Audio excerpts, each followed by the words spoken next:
The alarm cut through the docking bay before I even had my boots on. Red lights spinning across the metal walls.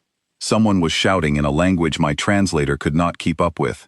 I grabbed the nearest railing as the whole station shuddered, and I thought, this is it. This is how it ends. Crushed in a tin can floating between two suns nobody back home has ever heard of. My name is Daniel Ashford. I work as a repair technician on Halvin Station, a trade post built by 3 different species who do not trust each other, but need each other anyway. Humans are the newest members of this little arrangement, and most days, that means I get the worst shifts and the most complaints. That morning, the worst shift became something else entirely. A pressure valve had failed in the lower cargo ring, not a small leak, a big one, the kind that could tear the whole ring open in under 6 minutes if nobody fixed it. 6 minutes. I had done the math in my head 100 times during drills, but drills are not real. Real is your hands shaking while you try to remember which wire goes where. I ran. My boots slammed against the grated floor, past cargo containers stacked twice my height, past a group of Veroth traders who were arguing about shipment costs like the world was not about to end around them. Typical. Nobody panics faster than a human, and nobody stays calmer than everyone else on this station. That is what they always say about us. Loud, emotional, easy to read. I reached the valve chamber, and my stomach dropped. The seal was worse than the report said. Sparks, hissing metal, a crack spreading slowly across the frame like a spider web made of fire. That is when I saw her. She was already there, kneeling beside the broken seal, her hands moving fast and steady over a panel I did not recognize. Her skin had a soft blue shimmer under the emergency lights, and thin lines along her arms glowed faintly, shifting color the way a heartbeat shows up on a monitor. I had heard about her kind before, the Alanya, a species that barely speaks out loud, because they do not need to. They read emotion the way we read words on a page. She looked up at me, and she smiled. Not a nervous smile, not a scared smile, a calm, knowing smile, like she had already seen how this moment would go before I even opened my mouth. I did not have time to wonder about that smile. Not yet. I dropped down beside her and shouted over the noise. The manual override is jammed. We need to reroute power from the auxiliary line before the crack spreads any further. She nodded once, fast, and passed me a tool without me even asking for it, like she already knew which one I needed. We worked side by side, her hands calm and precise, mine faster but rougher, sparks flying past both our faces. The countdown clock on the wall kept ticking down. 5 minutes. 4 minutes. My chest was pounding so hard I thought she could probably hear it without even trying. Reroute the secondary line, I called out. If we can redirect pressure through the old feed, it will buy us time. She turned her head toward me, and for just a second, her expression changed. Something between surprise and interest. She tapped her chest twice, which I later learned was her way of saying yes, agreed, let us do it. We moved fast. My hands found the old feed line buried under a mess of wiring. Her fingers guided mine at exactly the right moment, correcting my grip before I even realized I had it wrong.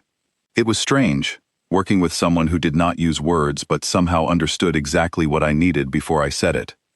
3 minutes.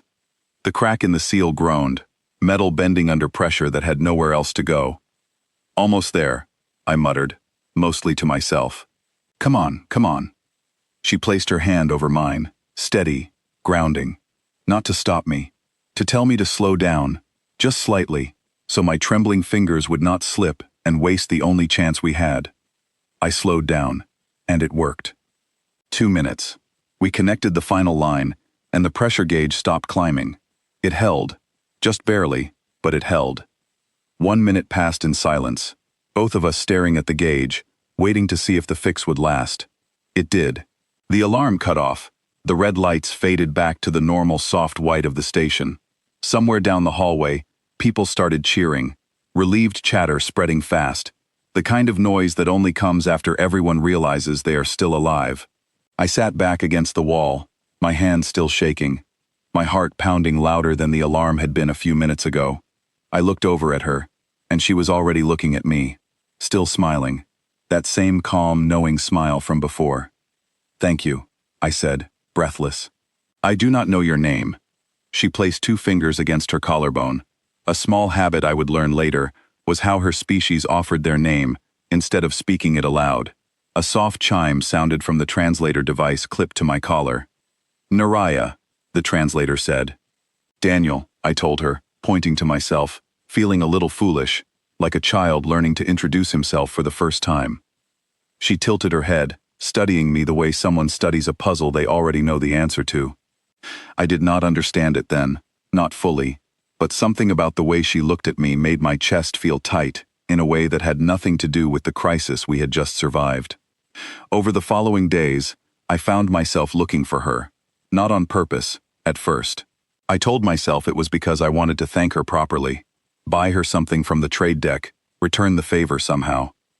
But every time I saw her walking through the main corridor, or sitting near the observation window watching the stars shift slowly outside, my feet carried me toward her, before my brain caught up. She never said much. She did not need to. Her kind communicated through subtle shifts, tone, posture. The glow of those thin lines along her skin, brightening or dimming, depending on her mood. I learned to read her a little, the way she leaned slightly forward when she was curious, the way her glow dimmed when something worried her. What I did not expect was how easily she read me. One evening, I sat alone in the station's common lounge, staring at a cup of something that was supposed to taste like coffee but did not quite manage it. I was thinking about home, about the long silence from my family back on Earth, about how far away everything familiar felt. I had not said a word to anyone about it. Naraya sat down across from me without asking. She did not say anything either. She just watched me for a moment, and her expression softened, gentle, understanding. "You miss them," the translator said, her voice calm, threading through my collar device like she had spoken directly into my thoughts. I blinked. I had not told her anything. I had not told anyone. "How did you know that?" I asked. She smiled that same smile again, the one from the day of the leak. "Humans wear everything on the outside," she said. "It is not hidden from us. Not like it is hidden from each other." I laughed, a little embarrassed, a little relieved. "That obvious, huh?" Her glow brightened slightly, a soft ripple of blue light along her collarbone. "It is not a flaw," she said. "It is what makes your people easy to trust. Other species hide their fear behind careful words.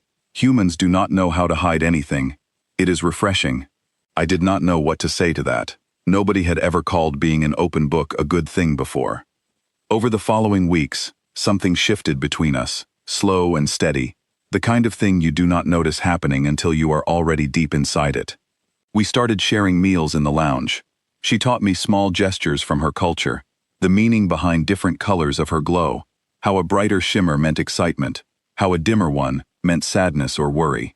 I taught her about laughter, about sarcasm, about the strange human habit of saying one thing while meaning another, which confused her endlessly and made her laugh in her own quiet way, a soft hum that vibrated through the translator like static settling into music. One night, sitting near the observation window, watching cargo ships drift slowly past distant stars, she asked me something that caught me off guard. "Why did you come here, Daniel? To this station, so far from your home?" I thought about it for a moment before answering honestly. "I wanted to see something bigger than myself," I said. "Earth felt small. I wanted to matter somewhere, even in a small way." She was quiet for a long moment, her glow steady, thoughtful. "You already do," she said. "From the moment you ran into that chamber during the leak, worried more about strangers than yourself, I understood something about you. Humans call it bravery. My people call it something closer to devotion. It is rare, even among us." I felt my face grow warm, and I looked away, unsure how to hold the weight of what she had just said. "I did not save anyone alone," I said. "You were already there." "I was there to observe the repair systems," she said. "You were there because something inside you refused to let anyone get hurt if you could stop it. That is different."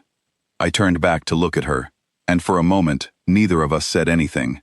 The stars outside blurred slightly, the ship engines humming low beneath our feet, the whole station quiet around us, like it was giving us space to just exist in that moment together. "I think I fell for you that day," I admitted quietly. "In the chamber, when you looked up and smiled like you already knew how it was all going to turn out."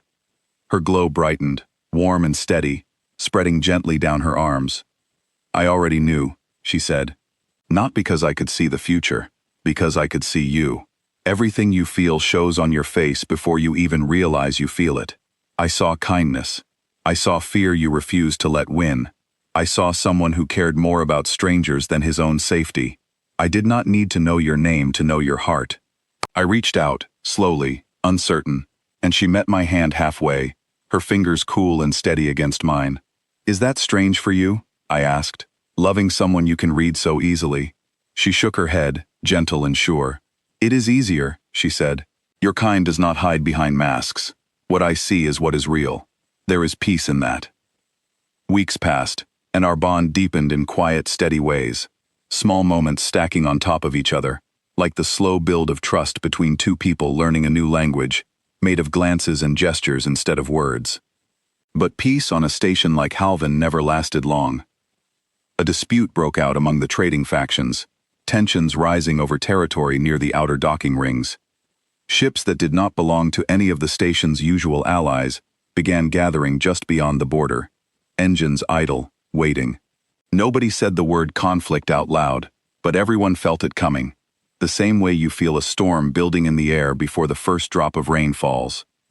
Naraya came to find me one evening, her glow dimmer than I had ever seen it, worry etched clearly across her face even without words. "They are planning something," she said. "The gathering ships. My people sense unrest among them, anger, desperation." "What can we do?" I asked. She hesitated, then met my eyes directly. "Talk to them," she said. "Humans have a strange gift. You do not hide your intentions. When you speak, others believe you, because your face never lies. If you stand before them and offer peace, they will feel it is real." I was not a diplomat. I was a repair technician who fixed broken valves and rerouted power lines. But the way she looked at me, steady and certain, made me believe, just for a moment, that maybe she was right about something I had never seen in myself. The following day, station leadership arranged a meeting at the border docks, tension thick enough to choke on. Representatives from 3 factions stood across from each other, arms crossed, voices low and clipped. I stood beside Naraya, my heart pounding the same way it had during the pressure leak, except this time, there was no valve to fix, no wires to reroute, just words. I stepped forward, and every eye in the room turned toward me, curious, wary, waiting. "I am not here to negotiate territory," I said, my voice steadier than I expected. "I am here because I almost lost my life fixing a broken seal a few weeks ago, and the only reason I am standing here now is because someone from a different world, someone who owed me nothing, chose to help without hesitation. That is what this station is supposed to be, not walls between us, not lines we draw to keep each other out. A place where different worlds choose to help each other, even when it is hard, even when it costs something." The room stayed silent for a long moment. I could feel my own honesty sitting there in the open, exposed, impossible to hide, exactly the way Naraya had described it. But instead of feeling weak, for the first time, it felt like strength. One by one, the tension in the room began to soften, shoulders lowering, arms uncrossing. It did not solve everything instantly, but it was enough. Enough for a temporary agreement. Enough to pull the gathering ships back from the border. Enough to buy time for real negotiations to begin. Afterward, standing outside the meeting hall, Naraya took my hand gently, her glow brighter than I had ever seen it, warm and steady, spreading slowly along her arms like sunrise breaking over still water. "You did that," she said. "Not with weapons, not with threats, with truth." I laughed, quiet and relieved, the weight of the last few hours finally settling off my shoulders. "I guess I really am an open book," I said. She smiled, that same knowing smile from the very first day, the one that had told me long before I understood it myself, that she already knew exactly who I was. "An open book," she repeated softly, testing the human phrase on her tongue. "I like that. It means I never have to guess how much you care." Standing there together, station lights glowing steady around us, stars drifting slow and endless beyond the observation windows, I understood something I had not fully grasped until that moment. I had fallen for her the day she smiled at me like she already knew how everything would turn out. But she had fallen for me long before that. The very first second she looked at my face and saw everything I was, without a single word ever needing to be spoken. Some people spend their whole lives hiding what they feel, protecting themselves behind careful words and careful silence. I never learned how to do that. And for the first time in my life, standing beside her under a sky full of unfamiliar stars, I was grateful for it.